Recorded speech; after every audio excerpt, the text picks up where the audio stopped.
আপোনাৰ ঘৰখন যদি অশুভ শক্তিৰ পৰা আঁতৰত ৰাখিব বিচাৰিছে, তেনেহ'লে আজি আপোনাৰ ঘৰৰ ভিতৰৰ পৰা এইকেইটা বস্তু বাহিৰ কৰক।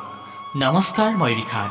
আপোনালোকলৈ বিনম্ৰভাৱে অনুৰোধ, নিতৌ এনেধৰণৰ ভিডিঅ' পাই থাকিবলৈ আমাৰ চেনেলটিক ছাবস্ক্ৰাইব কৰিব আৰু আপোনাৰে অন্য 10জন বন্ধুলৈ এই ভিডিঅ'টি শ্বেয়াৰ কৰিব। প্ৰাচীন কালৰ পৰা ভাৰতীয় সংস্কৃতিত বাস্তুশাস্ত্ৰৰ নিয়মসমূহক যথেষ্ট গুৰুত্ব দি অহা হৈছে। বাস্তুশাস্ত্ৰৰ নিয়ম অনুসৰি ঘৰ, দোকান, কাৰ্যালয় আদিৰ নিৰ্মাণ বৈজ্ঞানিক পদ্ধতিৰে কৰিব লাগে, যাতে ই সেই স্থানত ইতিবাচক প্ৰভাৱ পৰে। বাস্তুৰ মতে ঘৰৰ সকলো সা সামগ্ৰী বা ঘৰৰ গছ-গছনি সঠিক দিশত থকাটো অতি গুৰুত্বপূৰ্ণ।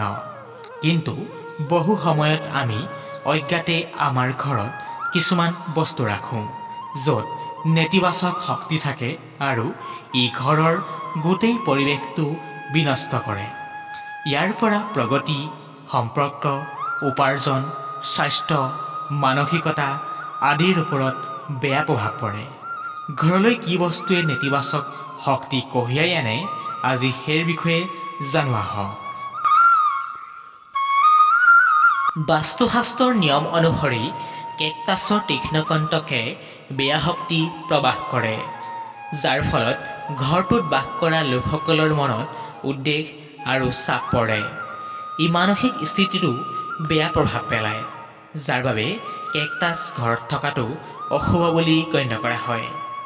প্ৰিয় দৰ্শক, কথাতে কোৱা হয় যে ঘৰত ভঙা আইনা থকা আৰু অপশক্তিক হাত বাউলি দি মতা একে কথা।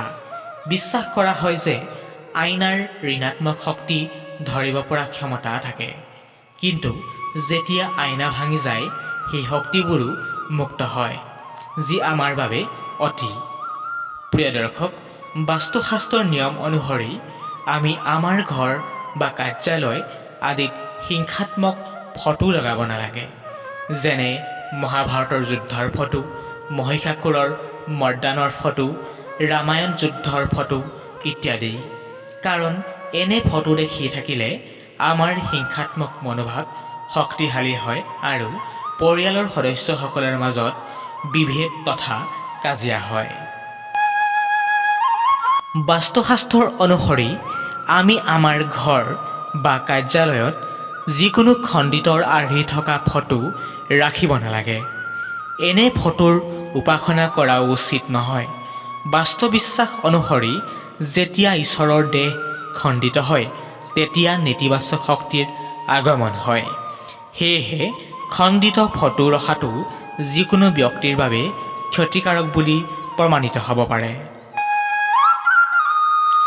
বিশ্বৰ 7টা আশ্চৰ্যৰ ভিতৰত এটা হৈছে তাজমহল। কিন্তু ভাৰতৰ এই গৌৰৱৰ চিহ্ন ফটো ঘৰ, কাৰ্যালয় বা দোকানত ৰখাটো অশুভ বুলি গণ্য কৰা হয়।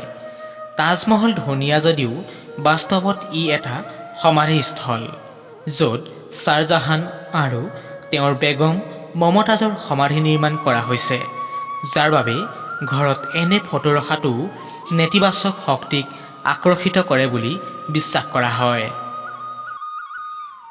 বাস্তুশাস্ত্ৰৰ অনুসৰি সাধাৰণতে ঘৰত যেতিয়া এটা কাপ ভাগে, এই কাপটো আমি পেলাই নিদি বিভিন্ন ধৰণৰ কামত ব্যৱহাৰ কৰোঁ। গতিকে এনে কৰ্ম ভুলতো কৰিব নালাগে। যদি আপোনাৰ ঘৰত ভগা কাপ ব্যৱহাৰ কৰে, তেন্তে ঘৰত অভাৱে দেখা দিব পাৰে। গতিকে আজিয়ে আপোনাৰ ঘৰৰ পৰা ভগা কাপটো বাহিৰ কৰি দিয়ক। প্ৰিয় দৰ্শক, বাস্তুশাস্ত্ৰ অনুসৰি আমাৰ সচৰাচৰ ঘৰত তামোল খাবলৈ চূণৰ ব্যৱহাৰ কৰা হয়। কিন্তু কিছুমান সময়ত দেখা যায় যে এই চূণৰ টেমাটোত পানী নিদিয়াৰ ফলত চূণখিনি শুকাই যায়। এই কৰ্ম কেতিয়াও কৰিব নালাগে। এই কৰ্ম কৰিলে আপোনাৰ শৰীৰ তথা ঘৰখন, ধন, টকা পইচা সকলো শুকাই যাব পাৰে।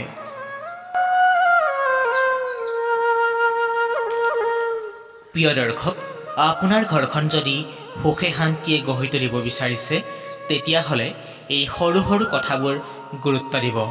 যদি এই ভিডিঅ'টো চাই ভাল পাইছে, নিশ্চয় ভিডিঅ'টো কমেণ্ট বক্সত জয় শ্ৰীকৃষ্ণ লিখি আপোনাৰ প্ৰিয় বন্ধুলৈ ভিডিঅ'টি শ্বেয়াৰ কৰিব আৰু লগতে আপুনি বাস্তুশাস্ত্ৰক বিশ্বাস কৰেনে কমেণ্ট বক্সত কমেণ্ট নকৰাকৈ নাথাকিব।